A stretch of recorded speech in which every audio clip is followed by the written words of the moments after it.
My fellow Americans, a moment we have all been waiting for. It is now my great privilege and high honor to be the first person to officially introduce the 46th President of the United States, Joseph R. Biden, Jr.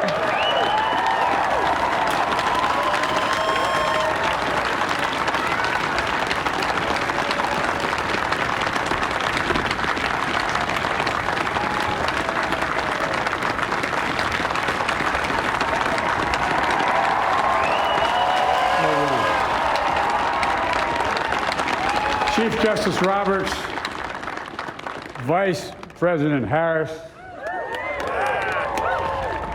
Speaker Pelosi, Leader Schumer, Leader McConnell, Vice President Pence, and my distinguished guests, my fellow Americans.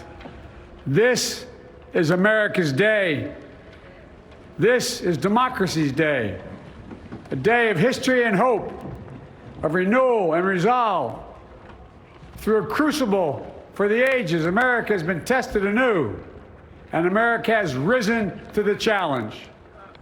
Today, we celebrate the triumph not of a candidate, but of a cause, the cause of democracy. The people, the will of the people has been heard, and the will of the people has been heeded. We've learned again that democracy is precious. Democracy is fragile. And at this hour, my friends, democracy has prevailed. So now, on this hallowed ground where just a few days ago, violence sought to shake the Capitol's very foundation, we come together as one nation, under God, indivisible, to carry out the peaceful transfer of power as we have for more than 2 centuries. As we look ahead in our uniquely American way, restless, bold, optimistic, and set our sights on the nation we know we can be and we must be. I thank my predecessors of both parties for their presence here today. I thank them from the bottom of my heart, and I know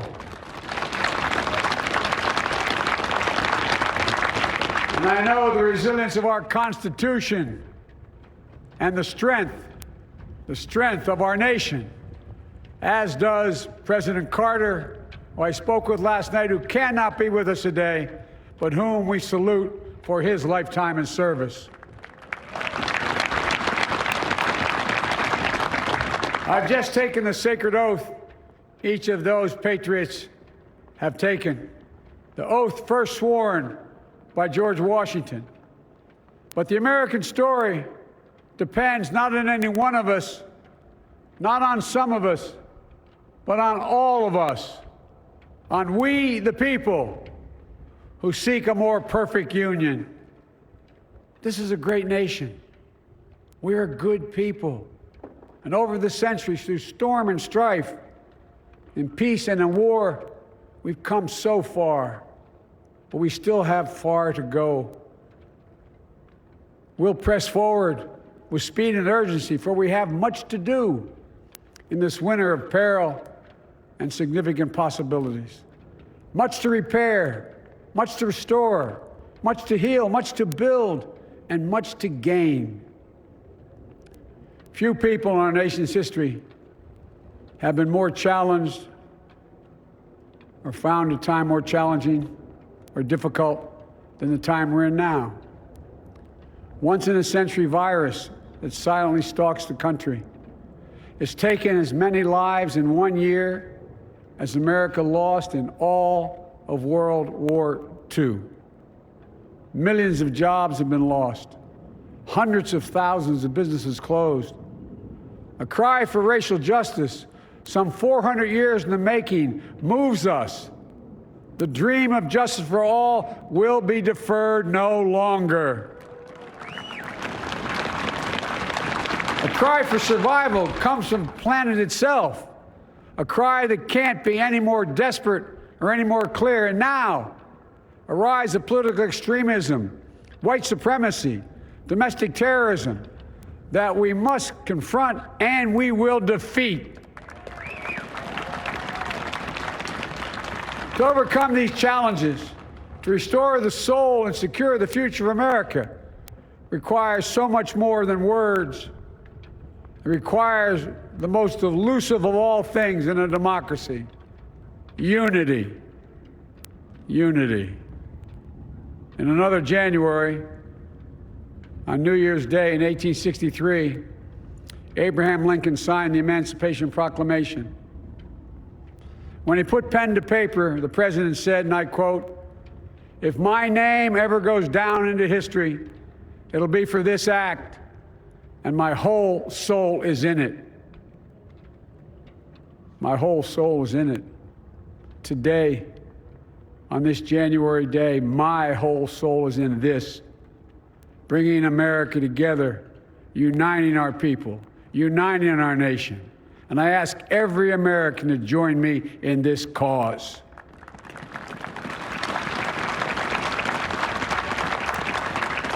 Uniting to fight the foes we face: anger, resentment and hatred, extremism, lawlessness, violence, disease, joblessness, and hopelessness.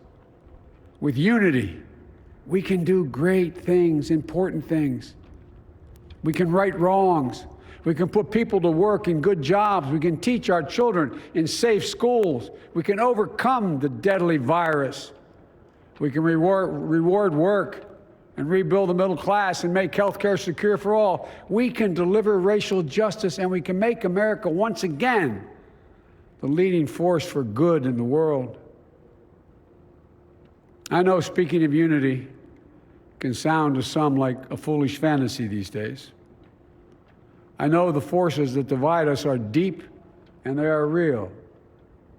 But I also know they are not new. Our history has been a constant struggle between the American ideal that we're all created equal and the harsh, ugly reality that racism, nativism, fear, demonization have long torn us apart. The battle is perennial, and victory is never assured. Through Civil War, the Great Depression, World War, 9/11, through struggle, sacrifice, and setbacks, our better angels have always prevailed. In each of these moments, enough of us have come together to carry all of us forward.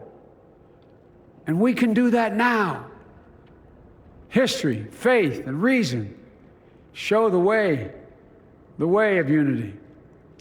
We can see each other not as adversaries, but as neighbors. We can treat each other with dignity and respect. We can join forces, stop the shouting, and lower the temperature. For without unity, there is no peace, only bitterness and fury. No progress, only exhausting outrage. No nation, only a state of chaos. This is our historic moment of crisis and challenge, and unity is the path forward. And we must meet this moment as the United States of America. If we do that, I guarantee you we will not fail. We have never, ever, ever, ever failed in America when we've acted together. And so today, at this time, in this place, let's start afresh, all of us. Let's begin to listen to one another again, hear one another, see one another, show respect to one another. Politics doesn't have to be a raging fire, destroying everything in its path.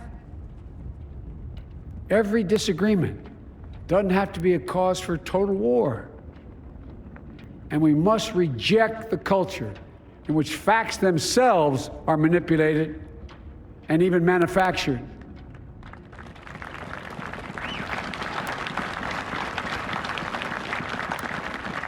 My fellow Americans, we have to be different than this.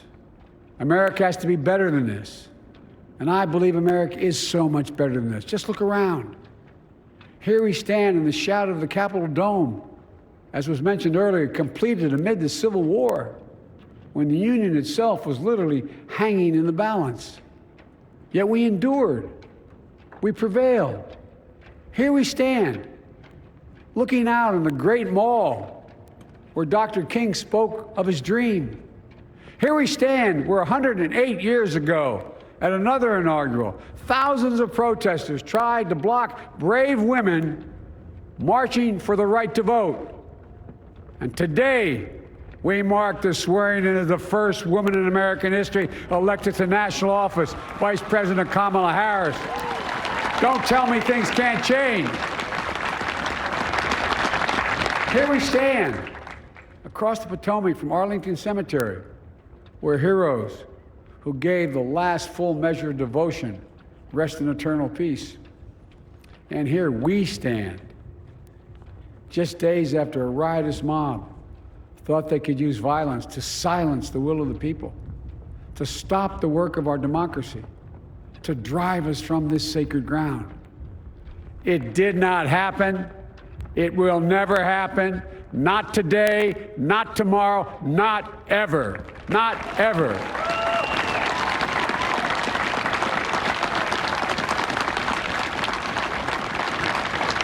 To all those who supported our campaign, I'm humbled by the faith you've placed in us. To all those who did not support us, let me say this. Hear me out as we move forward. Take a measure of me and my heart. And if you still disagree, so be it. That's democracy. That's America. The right to dissent peaceably within the guardrails of our republic is perhaps this nation's greatest strength. Yet hear me clearly. Disagreement must not lead to disunion. And I pledge this to you. I will be a president for all Americans. All Americans. And I promise you, I will fight as hard for those who did not support me as for those who did.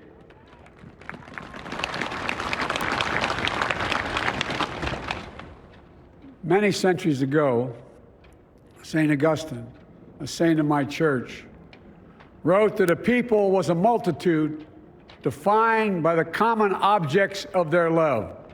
Defined by the common objects of their love.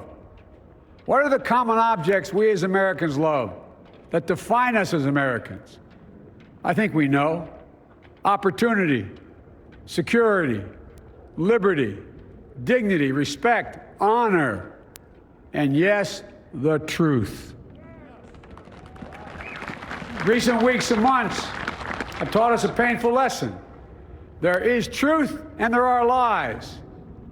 Lies told for power and for profit.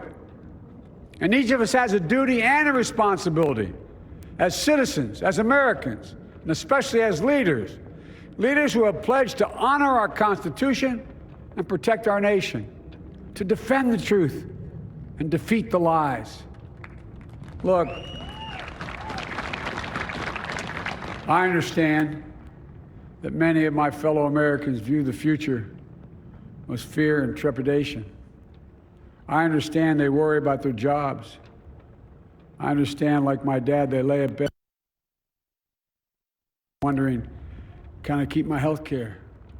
Can I pay my mortgage? Thinking about their families, about what comes next. I promise you, I get it.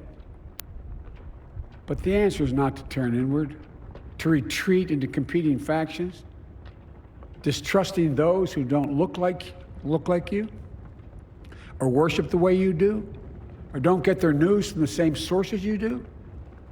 We must end this uncivil war that pits red against blue, rural versus urban, conservative versus liberal.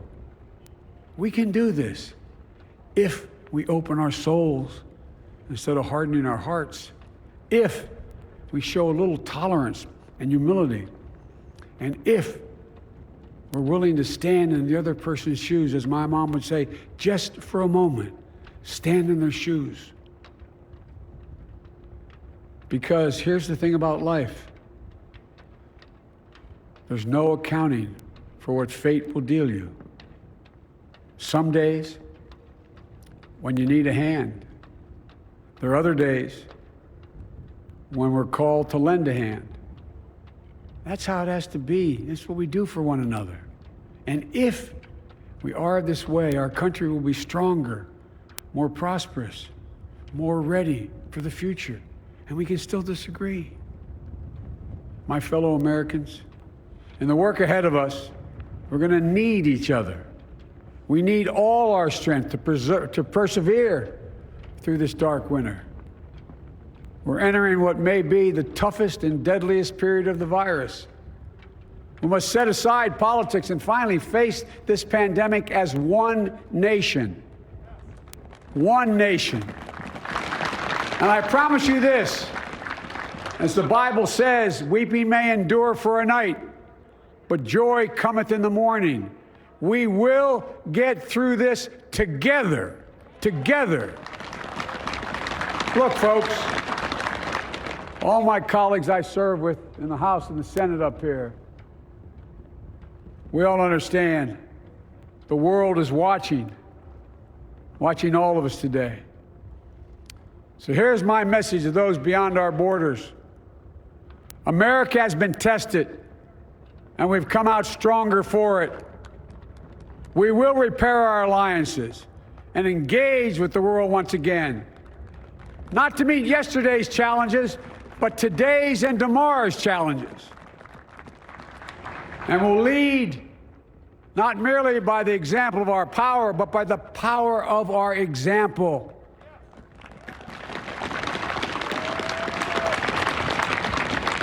We'll be a strong and trusted partner for peace, progress, and security. Look, you all know we've been through so much in this nation. And my first act as president, I'd like to ask you to join me in a moment of silent prayer. Remember all of those who we lost in this past year to the pandemic. Those 400,000 fellow Americans, moms, dads, husbands, wives, sons, daughters, friends, neighbors, and co-workers. We'll honor them by becoming the people and the nation we know we can and should be. So I ask you, let's say a silent prayer for those who've lost their lives and those left behind, and for our country.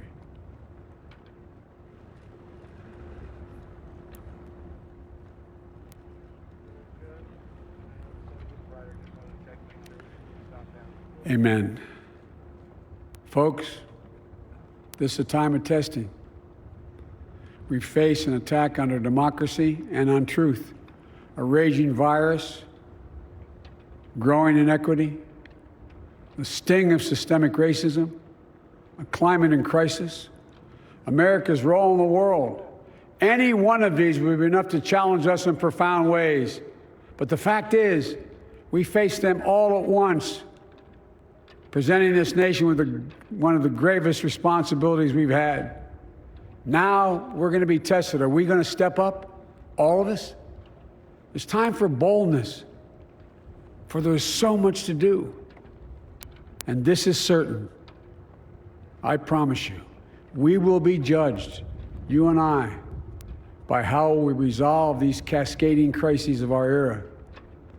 We will rise to the occasion is the question. Will we master this rare and difficult hour? Will we meet our obligations and pass along a new and better world to our children? I believe we must. I'm sure you do as well. I believe we will. And when we do, we'll write the next great chapter in the history of the United States of America, the American story. A story that might sound something like a song that means a lot to me. It's called American Anthem. There's one verse that stands out, at least for me, and it goes like this. The work and prayers of century have brought us to this day. What shall be our legacy? What will our children say? Let me know in my heart when my days are through. America, America, I gave my best to you. Let's us add our own work and prayers to the unfolding story of our great nation. If we do this, then when our days are through, our children and our children's children will say of us, they gave their best, they did their duty, they healed a broken land. My fellow Americans, I close the day where I began, with the sacred oath. Before God and all of you, I give you my word. I will always level with you. I will defend the Constitution. I'll defend our democracy. I'll defend America. And I'll give all of you, keep everything I do in your service, thinking not of power, but of possibilities, not of personal interest, but the public good. And together, we shall write an American story of hope, not fear, of unity, not division, of light, not darkness, a story of decency and dignity, love and healing, greatness and goodness. May this be the story that guides us, the story that inspires us, and the story that tells ages yet to come that we answered the call of history. We met the moment. Democracy and hope, truth and justice did not die on our watch, but thrived. That America secured liberty at home and stood once again as a beacon to the world. That is what we owe our forebears, one another, and generation to follow. So, with purpose and resolve, we turn to those tasks of our time, sustained by faith, driven by conviction, and devoted to one another and the country we love with all our hearts. May God bless America, and may God protect our troops. Thank you, America.